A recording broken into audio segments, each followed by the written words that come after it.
Hey, AP Physics. This is Mr. Heinrich, and we're looking at our second lesson today on kinematic equations. Kina, what does that mean? It means having to do with movement or motion, right? If you study kinesiology, you're looking at the study of exercise and motion. If you look at kinetic energy, you're talking about energy associated with motion. So I'm saying kinematic, it means motion equations, essentially, right? Equations having to do with motion.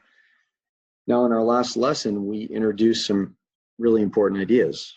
Right? We looked at distance versus displacement, speed versus velocity, and acceleration, and we even got into some equations. However, those equations were more definitional than anything else. Right? They're usable, don't get me wrong, you can use those equations to solve problems, but sometimes they're limited, and we need another set of equations that can help us tackle more complex physical situations.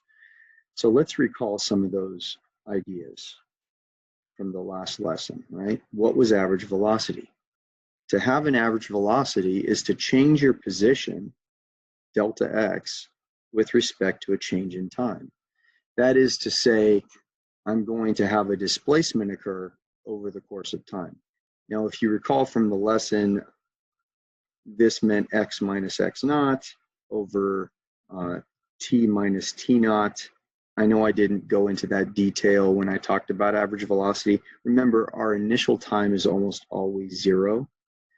So you're not going to see me write this very much at all. You're going to see me go straight to the idea that average velocity is just simply delta x, a displacement with respect to t.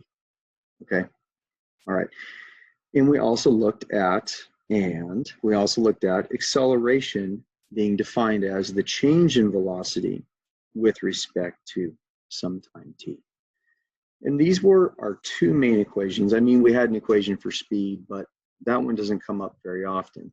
This is where we hang out most of the time. However, if I went ahead and said, Susie gets in her car, takes off, accelerates for a certain amount of time, then decides to go at a constant speed, then she decides to accelerate again, then she decelerates and she comes to rest. If we just had these equations, it would be a lot of work to arrive at answers like what was her velocity at time 10 seconds? What was her total displacement over the course of the whole trip? We would feel very hampered just using these two equations, right? So we need better equations. So essentially, that's what this lesson is all about. Let's get more useful tools to solve more complicated problems. Without further ado, we're going to get into our first one, but I want to also show you another expression for average velocity, which we need if we're going to create these equations. How else can we think of any average, right? If I said, what's the average of your tests throughout a semester, what would you do?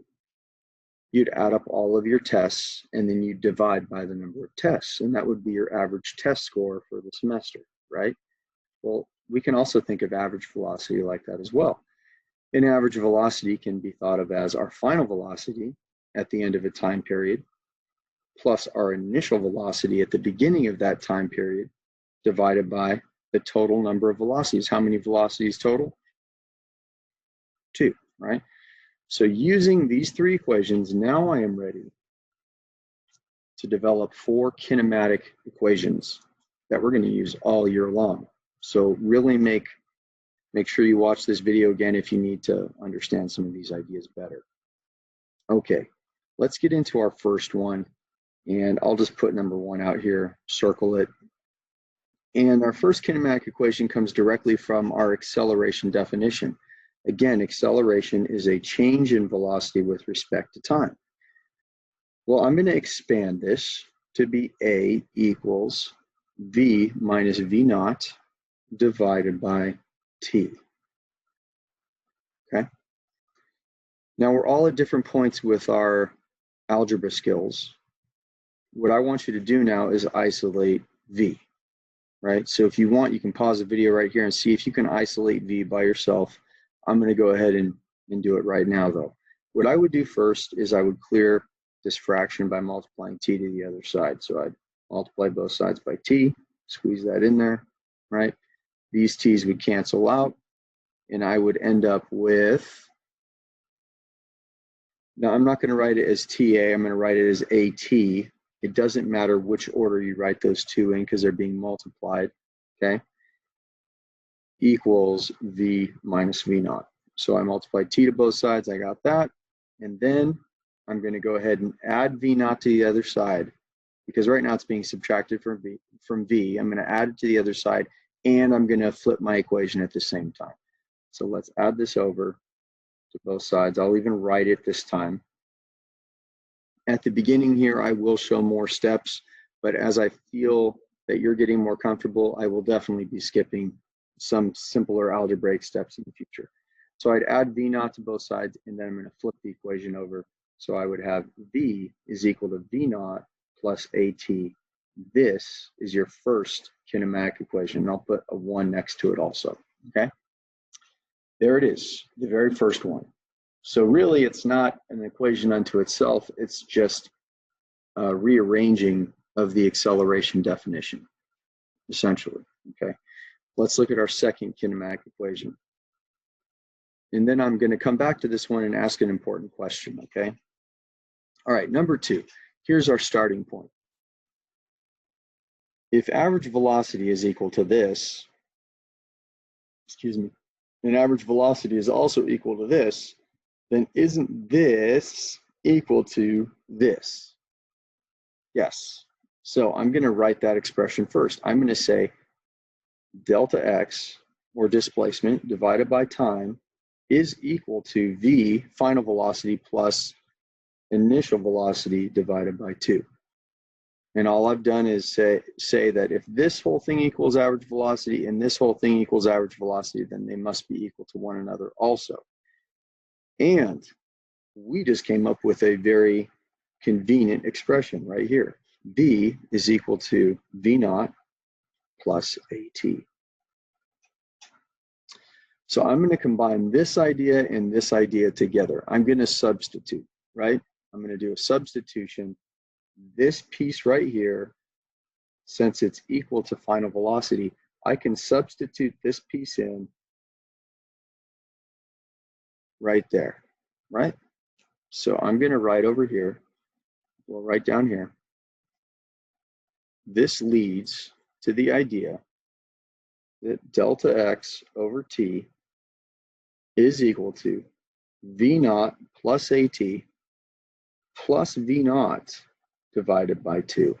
Can you see how I did that? Put all this stuff in for that V right down here. Now I see some like terms in that numerator. There's a V naught and there's a V naught, 2 initial velocities. I can add them together, right? So this will further lead to the expression displacement divided by time is equal to 2 V naught plus AT divided by 2. Now that's a pretty ugly looking expression. We definitely have to simplify that. Now where I'm going with this is I want, let me move my camera a little bit. Where I'm going with this is I want to isolate delta x. Well, that's pretty easy to do at this point, right? We should just multiply both sides by t.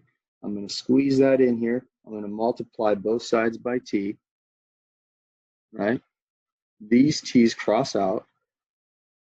Now here's what I'm going to do. I'm going to distribute the t to both of these terms. And at the same, well, let's just do that. Let's do that first. I was going to do 2 things at once. I'll just do that. Delta x is equal to 2 V naught times t, right? Plus AT times t, all of that stuff divided by 2, right? So I multiplied this t to both things, and it does have to go to both things, right? It has to be distributed to both terms, right? Okay. What does this further reduce to? Delta x is equal to, now this 2 right here in the denominator, I hope that you understand that this is applied to both this term and this term.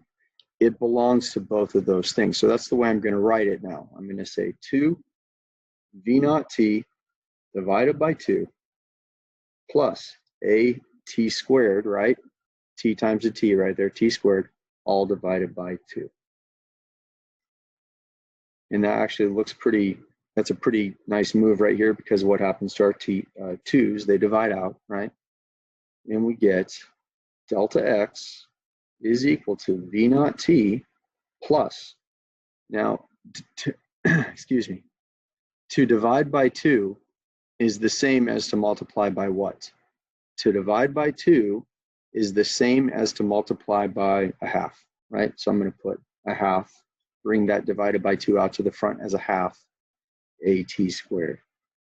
This is the most complex one to develop, and it's done, right? That's good. Number 2, that's my second kinematic equation. So I've got 2 kinematic equations so far, right here and here. Now my question is, what does this one have that this one doesn't have? What does 2 have that 1 doesn't have, or vice versa? What does 1 have that 2 doesn't have? Well, I can see right now that 1 is missing the idea of displacement, right? Do you see a delta x anywhere in there? No. So this is what we call displacement independent.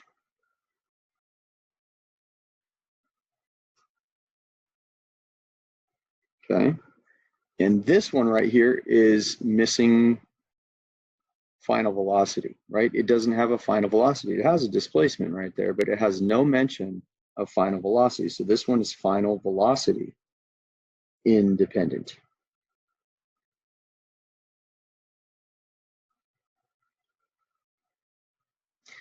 Let's get on to our third one. The third one also takes a little time. Number 4 is super fast. So let's get to number 3. Number 3. We're going to use the same starting point. We're going to say that displacement divided by time is the same thing as the idea of an average velocity, right? All your velocities added up, divided by the number of velocities, average velocity equals average velocity. That's what we're saying. Okay. And I'm going to write this and see if you know where it came from. And that. Do you know where that came from? You should, right? I hope that that looks familiar. That's coming from the first kinematic equation, right? Look back at your first kinematic equation. Isn't it V is equal to V naught plus AT? Right? So all I did to get to this idea right here was I subtracted V naught to the other side, and I divided by the A to isolate T, and then I flipped it over, and I got that expression right there. Now, why did I do that? Because this time, we're going to sub out the time. This time, we're going to sub out T. Last time in the number 2 kinematic equation, what did we substitute out? We substituted out the final velocity by putting this in for final velocity right there, right? So let's do the similar thing with time. And at first, this will look pretty ugly. Putting this in for T right there. So I'm going to have delta x over that thing, V minus V naught divided by A, right? I'm subbing in for the T this fraction equals V plus V naught divided by 2. So this becomes this, and this stays this, right? Let's clear this complex fraction. How do I do that? I multiply top and bottom by A, just like so. That cancels out, and that is A times delta x. So that will lead to a nicer looking fraction, A delta x over V minus V naught equals V plus V naught divided by 2. Now I'm going to do a 2-step part here. I'm going to essentially cross multiply that direction, and I'm going to take the 2 and I'm going to cross multiply it up to the A delta x. Really, there's no such thing as cross multiplication. What we're really doing is multiplying both sides by V minus V naught, and we're multiplying both sides by 2. But this is just a shortcut tool that people use, and it works. It works in a situation like this. So let's go ahead and do 2 times A delta x, and we get 2 A delta x equals, and I'm going to multiply this over to here. So I'd have V plus V naught, that quantity times the quantity V minus V naught. Okay. Do you see it? Is this ringing a bell? That right there is the difference. Well, actually, it's the result of the difference of two squares. So if you don't remember the difference of two squares and that this is the result of that, go find a YouTube video somewhere, but trust me, this turns into the following. I'm going to write the following. 2a delta x again equals v squared minus v naught squared. Right? If you FOIL this, that's what I think the math teachers are still calling it, right? If you FOIL this, you end up getting to that, which is pretty cool. Let's solve for the final velocity squared. What am I going to do? I'm going to add this to the other side because right now it's being subtracted from this side of the equation. I'm going to add it to the other side, and I'm going to flip the equation over, and this is what we would get. We would get v squared equals v naught squared plus 2a delta x box it. That is the third kinematic equation. What is this one missing? What does this one not have? Hint, hint, it's the thing we subbed out at the beginning of this derivation. It's missing time, right? This is a time-independent kinematic equation.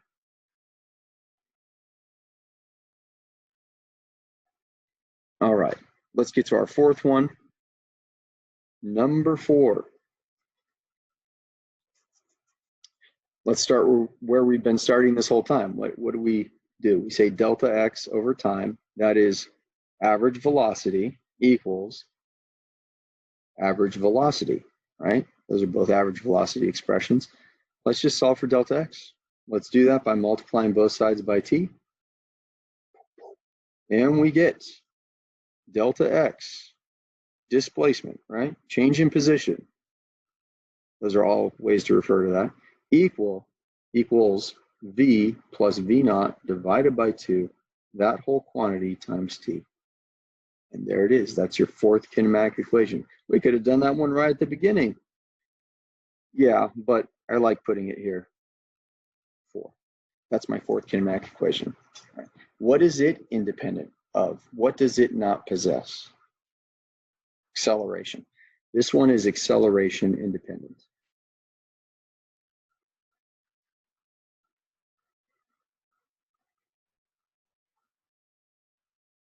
Okay.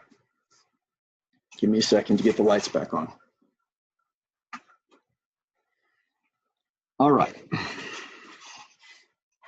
Now, what is up with all these independent statements that we're making?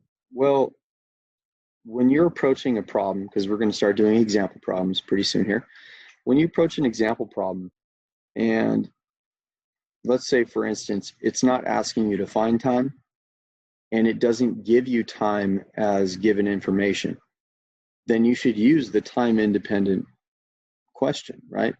If you're asked a question where they're giving you acceleration, final velocity, and, excuse me, let's start over. Acceleration, initial velocity, and time, and they want you to find displacement, what did they leave out? They left out final velocity. So which one would you go to? You would go to your second kinematic equation, because if they gave you initial velocity, acceleration, and time, and they're asking you to find displacement, then you should definitely go to this equation. It's already set up for displacement too, so that's even better. It's going to become more clear which equation you should use as we do problems. So the last thing I like to do on these notes before we call it, right, is we want to write the whole list and do one example problem. So let's write the list of kinematic equations one more time.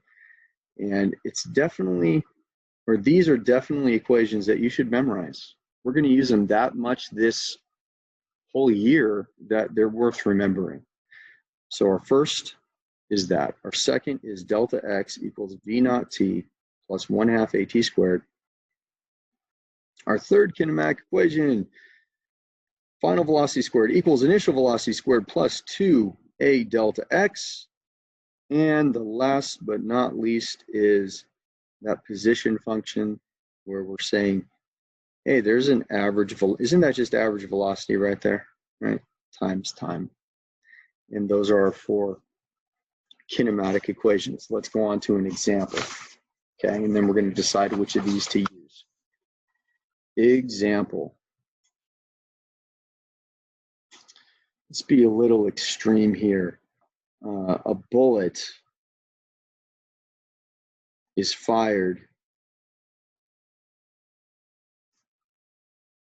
into a wood block.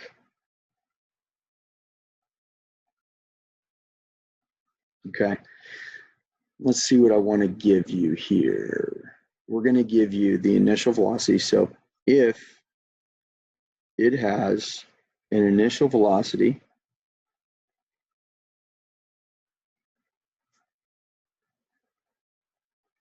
of, they're pretty fast, right? Let's see, it's reasonable.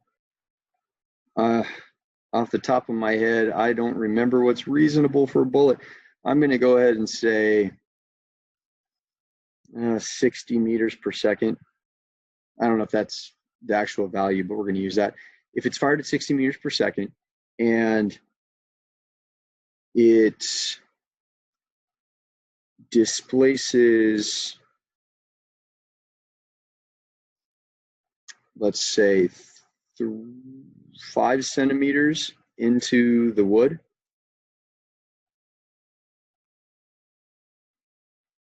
what is its acceleration?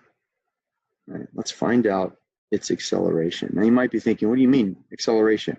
It'd be slowing down. I understand, but acceleration is a general term. It can mean speeding up or slowing down. And if you were thinking that, then what sign do you think will be on your answer? Let's get into the problem and we'll figure all that good stuff out. So whenever you're doing a homework problem in my class or in your homework, yeah, that's what I just said, right? Or on a test is what I meant to say. You always want to start with your given information.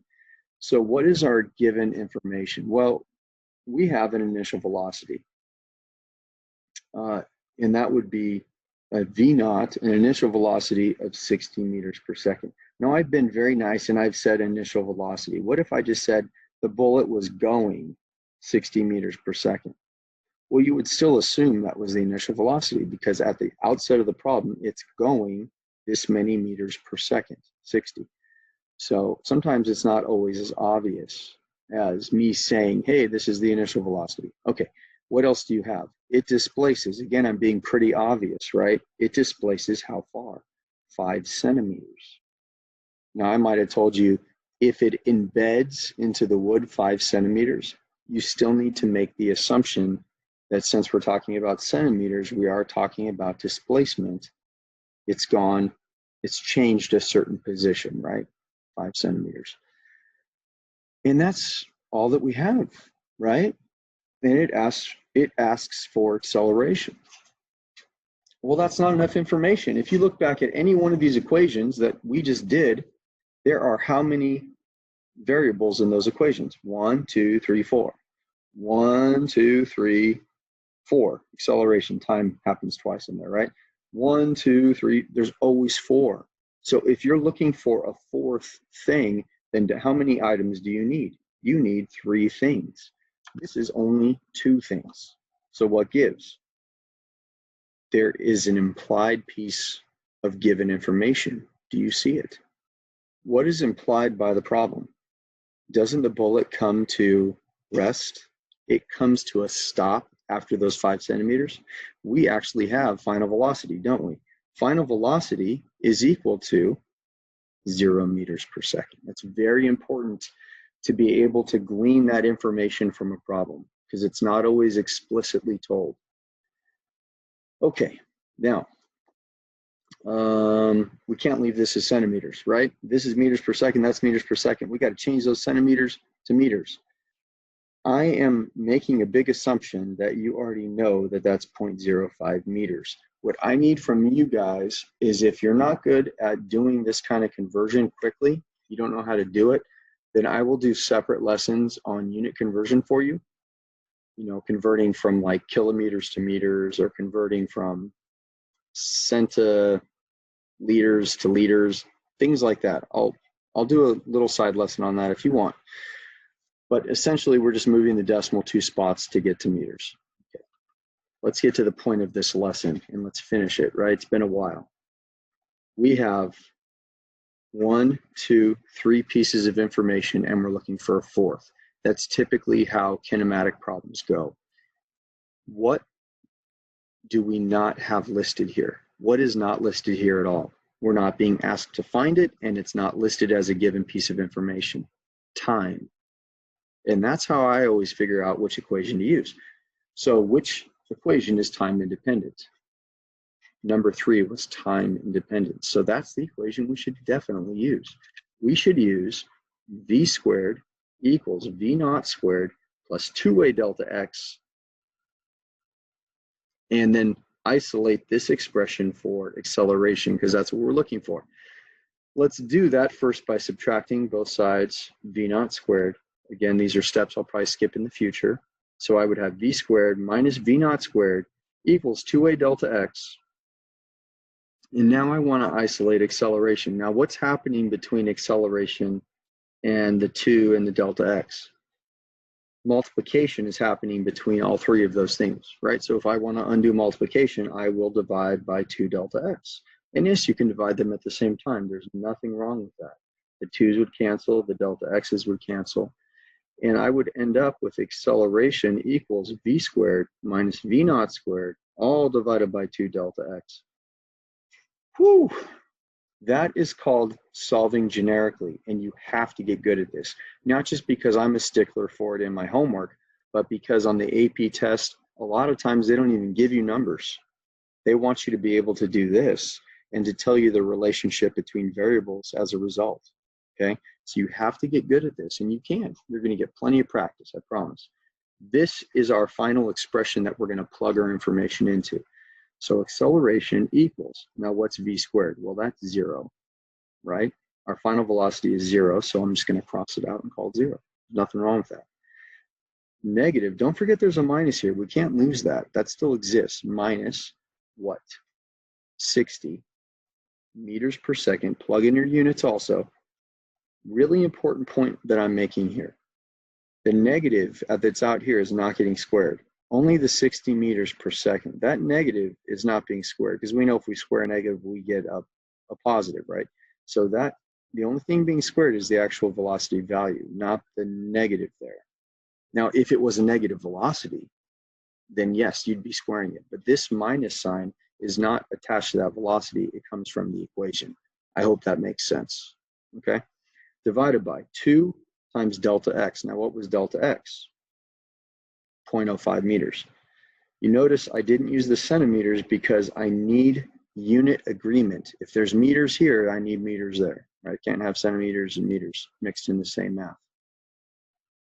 Let's handle the mathematics, and then we'll look at the, let me get a calculator, then we'll actually look at the unit analysis of this. Okay, so you're probably already ahead of me. Don't forget to square that 60. So you're doing 60 times 60, and that's 3,600 divided by, I already did 3,600. What was it, 2 times 0.05? And we get 36,000. Wow. But not just 36,000, there's a negative sign that did not get cleared, so that stays. And I'm telling you right now, that makes a lot of physical sense. Don't we need a deceleration, a negative acceleration, if we're going to slow this whole thing down? Okay, meters per second squared. Now, where do those meters per second squared come from? That's really important. You know how to do your unit analysis, is what I call it. Now, I'm going to do it off to the side because it could get a little bit crowded here if I try to do it right here.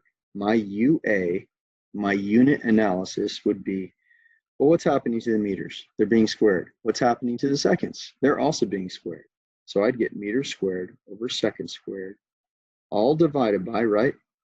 Divided by meters. And if you want to think about this as a fraction, over like another fraction, you could put a placeholder 1 there, but you don't need to. That's fine. But basically, this part is dealing with this part, and this part would be dealing with this part, right? So these meters would cross out with one of these meters, because meter squared is a meter times a meter, right? So this meter would cross out with one of those meters, and that 1 and that second squared, there's no canceling that happens there, right? And we'd end up with meters per second squared, right? Now, if that whole thing didn't make sense, another way to explain it would be meter squared over second squared all over a meter.